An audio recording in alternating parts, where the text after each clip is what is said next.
ఈ నెల 28వ తేదీ ఆదివారం మహిళా శక్తి సమ్మేళన కార్యక్రమం విజయవంతం చేయాలని కోరుతూ శనివారం నల్గొండ పట్టణంలో స్థానిక సింధూర హాస్పిటల్లో డాక్టర్ ఇటికాల సింధూర వెల్లడించారు. ఈ సందర్భంగా ఆమె మాట్లాడారు.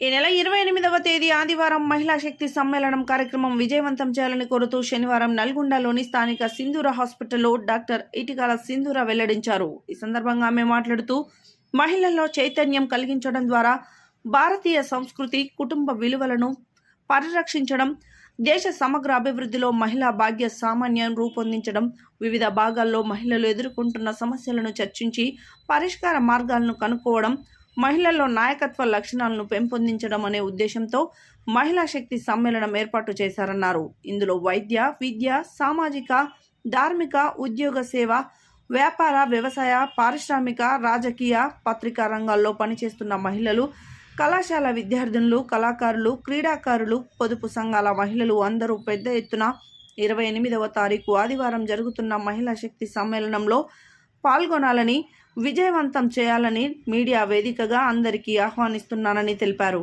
ఈ కార్యక్రమంలో నన్నూరి లతా కుమారి, హైమావతి, జ్యోతిరెడ్డి, శ్రావణి తదితరులు పాల్గొన్నారు. వారు పోలీసు విభాగంలో పని కొంచెం తగ్గాలి అనంటే మహిళలే చైతన్య పడాలనేటువంటి ఆకాంక్షిస్తున్న వారు కూడా దీనికి ముఖ్య అతిథిగా విచ్చేస్తున్నారు. కాబట్టి ఈ అవకాశాన్ని అందరూ సద్వినియోగపరచుకోవాలని కోరుతున్నాము. ఇది ఉదయం 10 గంటల నుండి సాయంత్రం 4 గంటల వరకు 3 సెషన్స్గా కొనసాగడం జరుగుతుంది. ఈ 3 సెషన్స్ కూడా దీంతోపాటు సాంస్కృతిక కార్యక్రమాలు, మన భారతదేశానికి సంబంధించినటువంటి పాటలే కానీ, యోగా, తర్వాత ఇంకా ఆధ్యాత్మిక చింతన, అట్లాంటి విషయాలు కూడా చర్చించడం జరుగుతుంది. కాబట్టి ఈ వేదికను అందరూ మహిళలు కూడా వినియోగించాల్సిందిగా పత్రికాముఖంగా ఆహ్వానిస్తున్నాం. కుమారి, తెలంగాణ ప్రాంత మహిళా సమన్వయ కమిటీ విభాగ్ సంయోజికనుగా ఇక్కడ రేపు జరగబోయే కార్యక్రమానికి బాధ్యత వహిస్తున్నాను. రేపు జరగబోయే మహిళా సమ్మేళనము యొక్క ముఖ్య ఉద్దేశం ఏంటి అంటే, మహిళలందరూ అన్ని రంగాల్లో ఉన్నటువంటి మహిళలను ఒక వేదికగా కలిసి ఒకరి బాధలను పంచుకోవడము, ఒకరికొకరు షేరింగ్, అది బాధలే కావచ్చు, సంతోషాలే కావచ్చు, ఏ విధంగా వాళ్ళు అభివృద్ధి చెందాలనే విషయం కూడా కావచ్చు. బాధలే ఉంటాయని కూడా మా యొక్క ఉద్దేశం కాదు. ఒకరి డెవలప్మెంట్లో, ఒక అభివృద్ధిలో ఒక మహిళ చేస్తున్న పనిని ఇంకొక మహిళ చూసి నేర్చుకునేటువంటి ఉద్దేశం కూడా ఉంటుంది. కాబట్టి మహిళలందరూ ఒక దగ్గర చైతన్యవంతంగా కలిసినట్టయితే సమాజం అభివృద్ధి చెందుతుందనేటువంటి ముఖ్య ఉద్దేశంతో రేపటి సమావేశాన్ని ఏర్పాటు చేయడం జరిగింది. ఇది తెలంగాణ ప్రాంతంలో అన్ని చోట్ల జరుగుతున్నటువంటి విషయాలు. ఇంకా మన సనాతన ధర్మాన్ని చూసినట్టయితే ప్రాచీన యుగం కానీ, మధ్యయుగం కానీ, ఇప్పటి తరం కానీ చూసినట్టయితే అప్పుడు ప్రాచీన కాలంలో మహిళకు చాలా సమున్నతమైనటువంటి స్థానాన్ని కల్పించడం జరిగింది.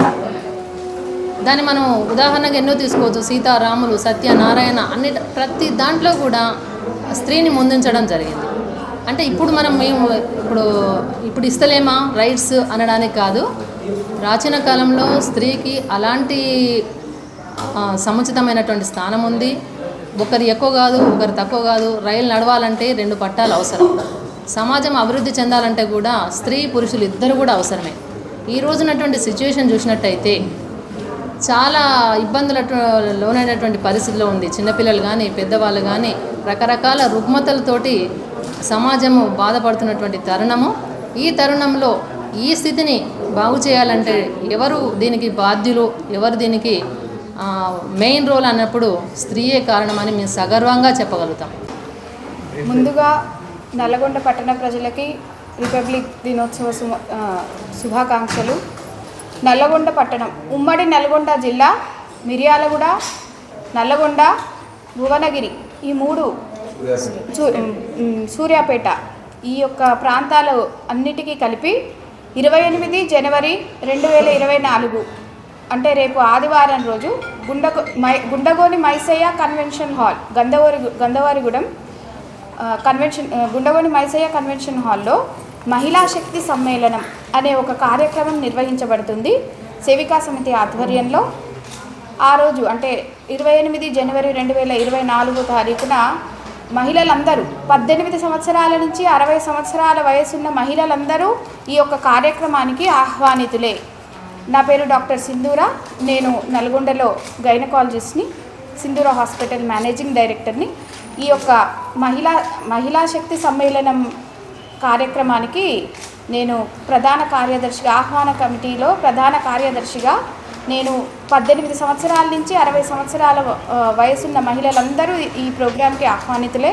సమయాభావం వల్ల ఏ ఒక్కరికి ఆహ్వానాలు అందకపోయినా మీడియా మిత్రుల ద్వారా, సోషల్ మీడియాని ఆధారంగా తీసుకొని ప్రతి మహిళ ఈ యొక్క ప్రోగ్రామ్ని, ఈ యొక్క కార్యక్రమానికి వచ్చి అటెండ్ అయ్యి వాళ్ళు దీని నుంచి వచ్చే లబ్ధిని పొందాలని మేము కోరుకుంటున్నాము. ఇది మహిళా చైతన్య సదస్సు. ఈ మహిళా చైతన్య సదస్సులో ఇది మెయిన్గా మేము కండక్ట్ చేయడానికి కారణం ఏంటి, ఇది ఆర్గనైజ్ చేయడానికి కారణం ఏంటి అని అంటే, ఇందులో ఈ ప్రోగ్రామ్ పొద్దున్న 9 గంటలకి 10 గంటలకు స్టార్ట్ అవుతుందండి. 10 నుంచి 11 వరకు యోగా, సాంస్కృతిక కార్యక్రమాలు మహిళలందరికీ ఉంటాయి. వీటి ద్వారా మహిళలను చైతన్యపరచడం. దాని తర్వాత 11 గంటల నుంచి 12 గంటల వరకు ముఖ్య అతిథిగా కత్తుల శ్రీదేవి గారు, ఆవిడ ఫ్యాక్టరీ ఆఫీసర్గా ఉన్నారు, ఆవిడ ముఖ్య అతిథిగా ఉన్నారు.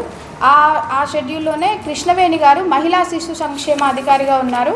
పేరున ప్రతి ఒక్క డిపార్ట్మెంట్ని మేము ఈ మీడియా మిత్రుల ద్వారా స్త్రీలందరినీ, అక్కడ ఉద్యోగాలు చేసే స్త్రీలు, మున్సిపాలిటీలో పనిచేసే స్త్రీలు ఈ ప్రోగ్రామ్కి అటెండ్ అవ్వడానికి ఎటువంటి అది లేదండి. 18 సంవత్సరాల నుంచి 60 సంవత్సరాల వయసున్న మహిళలు ఎవరైనా, working and non working women ఎవరైనా వచ్చి ఈ ప్రోగ్రాంలో పాల్గొనవచ్చు.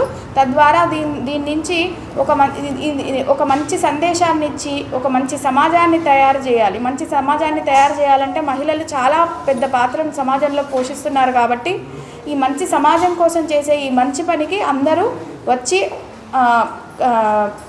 మీ యొక్క ప్రెజెన్స్తో ఈ కార్యక్రమాన్ని విజయవంతం చేయవలసిందిగా మా ప్రార్థన. మహిళా శక్తి సమ్మేళనం ముఖ్య ఉద్దేశం పెట్టడానికి, మహిళా శక్తి సమ్మేళనం అనే ముఖ్య ఉద్దేశం ఏంటి అంటే, ఎంత మహిళలు ఎటువంటి గొప్ప పోస్ట్లో ఉన్నా సరే వాళ్ళకి ఎప్పుడు వాళ్ళకంటూ టైం ఇచ్చే సమయం లేదండి, first thing. And second thing ఇంకొకటి ఏంటి అంటే, మహిళలు ఒకరితో ఒకరు ఇంటరాక్ట్ అవ్వడం చాలా తక్కువ. ప్లస్ ఇంకొకటి, ఏ స్థాయిలో ఉండే మహిళలకు ఆ స్థాయిలో కొన్ని ప్రాబ్లమ్స్, అంటే ఎన్ని లాస్ వచ్చినా కూడా, ఎన్ని రకాల లాస్ వచ్చినా కూడా, ఎన్ని రూల్స్ వచ్చినా కూడా ఎవరి పరిధికి తగ్గట్టు వాళ్ళలో సమస్యలు కొత్త రూపాంతరాలు చెందుతున్నాయి తప్పితే మహిళలకు సమస్యలు లేకుండా అంటూ పోవడం లేదు.